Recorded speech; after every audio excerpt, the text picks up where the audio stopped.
No capítulo 4 de Lamentações é o mais gráfico e visceral do livro. Ele detalha o sofrimento físico, a fome e o canibalismo, e a desgraça social, a desfiguração dos líderes.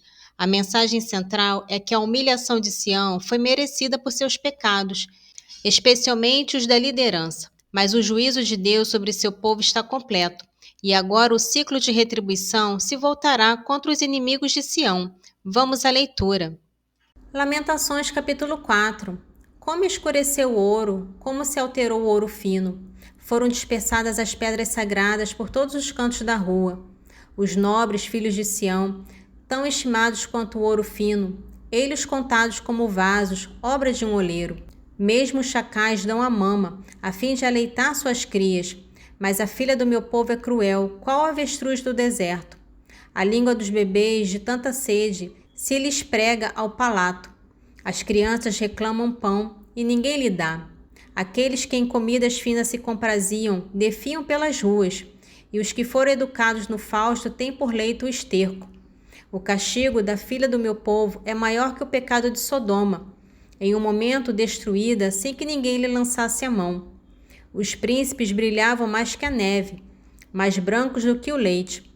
Seus corpos eram mais vermelhos que o coral, e era de safira o seu aspecto. Agora seus rostos ficaram mais sombrios do que a fuligem. Pelas ruas são irreconhecíveis. A pele se lhe colou aos ossos, e qual madeira ressecou-se. As vítimas do gládio são mais felizes do que as da fome, que lentamente se esgotam pela falta dos produtos da terra.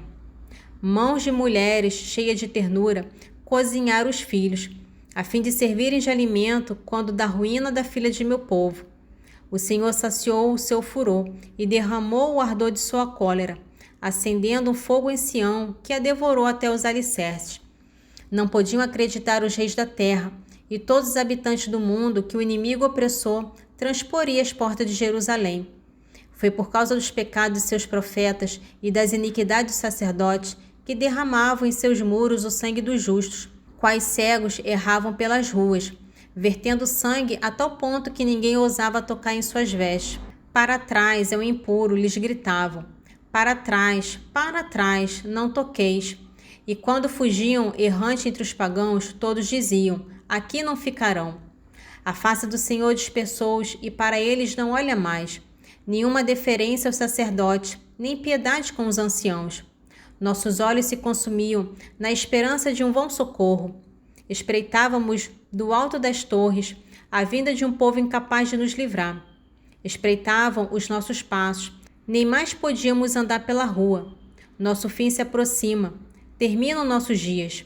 Sim, chegou o nosso termo. Os que nos perseguiam eram mais velozes que as águias do céu. Seguiram-nos pelos montes e nos armaram ciladas no deserto. O sopro de nossa vida, o ungido do Senhor, caiu em suas ciladas. De quem dizíamos? À sua sombra viveremos entre as nações. Exulta, alegra-te, filha de Edom, habitante da terra de Uz. A ti também será passado o cálice, e embriagada descobrirás tua nudez. Findou teu castigo, filha de Sião. Deus não mais te exilará. É a teus crimes que ele vai castigar, filha de Edom, e descobrir os teus pecados.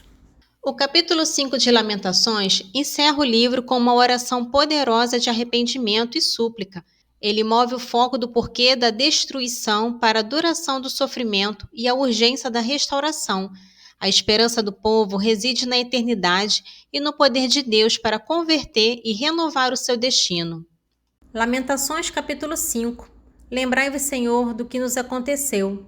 Olhai, considerai nossa humilhação. Nossa herança passou a mãos estranhas e nossas casas foram entregues a desconhecidos. Órfãos, fomos privados de nossos pais, e nossas mães são como viúvas. Somente a preço de dinheiro nos é dado beber. A nossa lenha devemos pagá-la. Carregando o jugo ao pescoço, somos perseguidos. Extenuamo-nos, não há trégua para nós. Estendemos a mão ao Egito e à Síria para obtermos o pão para comer. Pecaram nossos pais e já não existem, e sobre nós caíram os castigos de suas iniquidades. Um povo de escravos domina sobre nós. Ninguém nos arrebata de suas mãos. Se comemos o pão, é com perigo de nossa vida, por causa da espada que ataca no deserto.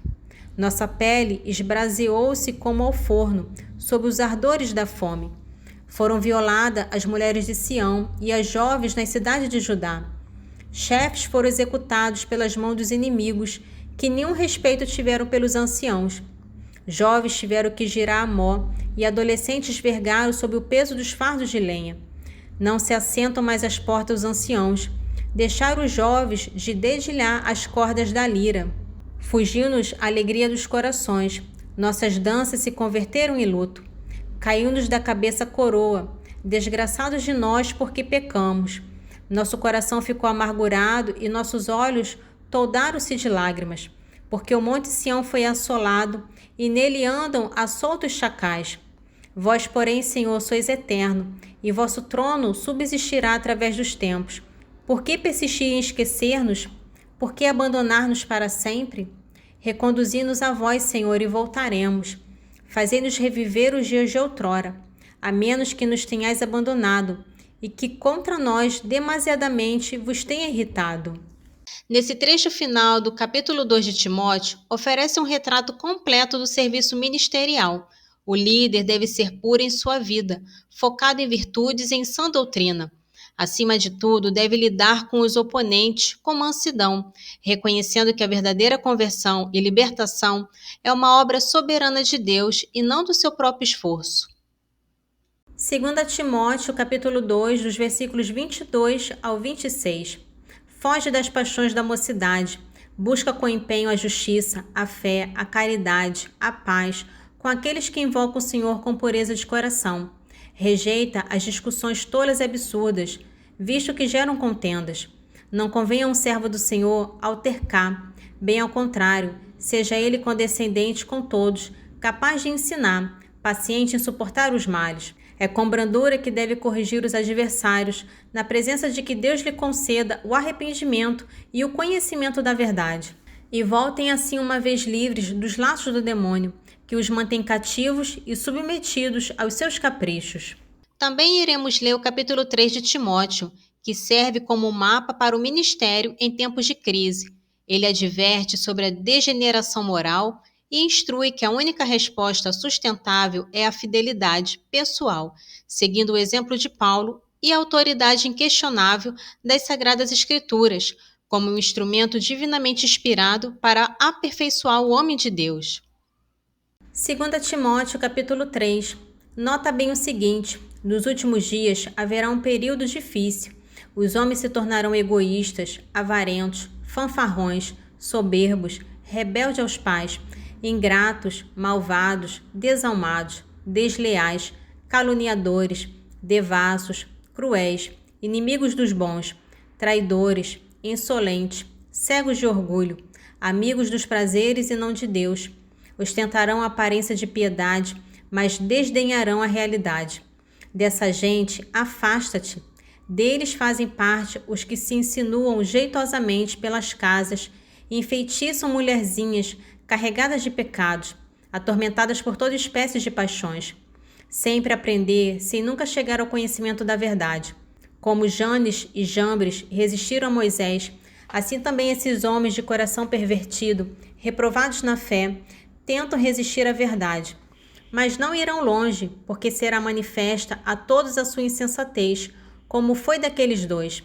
Tu, pelo contrário, te aplicastes a seguir-me de perto na minha doutrina, no meu modo de vida, nos meus planos, na minha fé, na minha paciência, na minha caridade, na minha constância, nas minhas perseguições, nas provações que me sobrevieram em Antioquia, em Icônio, em Listra. Que perseguições tive que sofrer, e de todas me livrou o Senhor. Pois todos os que quiserem viver piedosamente em Jesus Cristo terão de sofrer a perseguição. Mas os homens perversos e impostores irão de mal a pior, sedutores e seduzidos. Tu, porém, permanece firme naquilo que aprendestes e creste. Sabes de quem aprendeste, e desde a infância conheces as Sagradas Escrituras, e sabes que elas têm o cordão de te proporcionar a sabedoria que conduz à salvação, pela fé em Jesus Cristo. Toda a Escritura é inspirada por Deus e útil para ensinar, para repreender, para corrigir e para formar na justiça. Por ela, o homem de Deus se torna perfeito, capacitado para toda boa obra. Esse trecho do Salmo 113 começa com uma súplica para que Deus intervenha, não por mérito de Israel, mas para que sua própria reputação seja mantida entre as nações. É também uma poderosa profissão de fé monoteísta. Ele ensina que o Deus vivo, que criou o céu e a terra, é o único merecedor de confiança e louvor. Ao contrário dos ídolos, ele age, abençoa e se revela em misericórdia e fidelidade.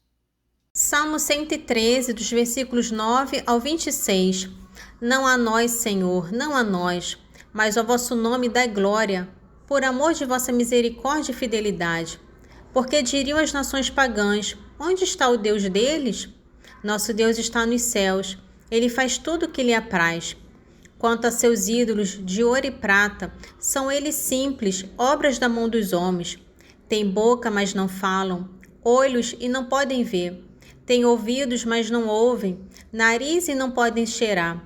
Têm mãos, mas não apalpam, pés e não podem andar. Sua garganta não emite som algum. Semelhante a ele sejam os que o fabricam, e quantos neles põem sua confiança. Mas Israel, ao contrário, confia no Senhor. Ele é seu amparo e seu escudo. Arão confia no Senhor. Ele é seu amparo e seu escudo. Confiam no Senhor os que o temem o Senhor. Ele é seu amparo e seu escudo. O Senhor se lembra de nós e nos dará a sua bênção. Abençoará a casa de Israel. Abençoará a casa de Arão. Abençoará os que temem ao Senhor, os pequenos como os grandes. O Senhor há de vos multiplicar, vós e vossos filhos. Sede os benditos do Senhor, que fez o céu e a terra. O céu é o céu do Senhor, mas a terra ele a deu aos filhos de Adão. Não são os mortos que louvam o Senhor, nem nenhum daqueles que descem aos lugares infernais, mas somos nós que bendizemos o Senhor, agora e para sempre. Nesse trecho de Eclesiástico capítulo 28, complementa o tema do perdão, ao instruir o leitor a evitar as atitudes e hábitos que tornam o perdão necessário em primeiro lugar. O autor adverte contra a obstinação, a ira e a precipitação no falar, identificando a língua como a arma mais poderosa e destrutiva nas interações sociais. A fofoca, a calúnia e os juramentos são comparados a um fogo que destrói a vida, a reputação e a alma do falador. Eclesiástico capítulo 28, dos versículos 8 ao 16. Lembra-te do temor a Deus e não fiques irado contra o próximo. Lembra-te da aliança com o Altíssimo e passa por cima do erro que o teu próximo cometeu inadvertidamente. Evita a desavença e diminuirás os pecados. O homem irracível provoca as querelas. O pecador espalha inquietação entre seus amigos e semeia inimizade no meio de pessoas que vivem em paz. O fogo queima na proporção da lenha que há na floresta. A ira do homem inflama-se na medida de seu poder e desenvolve-se em proporção de sua riqueza. Uma querela precipitada acende o fogo. A presteza na disputa derrama sangue, e a língua que presta falso testemunho causa morte. Sopra sobre uma centelha, e ela se abrasará. Cospe sobre ela, e ela se apagará. Ambos saem de tua boca. Maldito o delator e o homem que diz branco e preto, pois semeia a discórdia entre muita gente que vive em paz. A língua de um terceiro abalou muitos deles, e os afugentou de uma nação a outra. Glória ao Pai, ao Filho e ao Espírito Santo, assim como era no princípio, agora e sempre. Amém. Divino Espírito Santo, iluminai-nos, guiai-nos, dai-nos sabedoria e discernimento. Amém.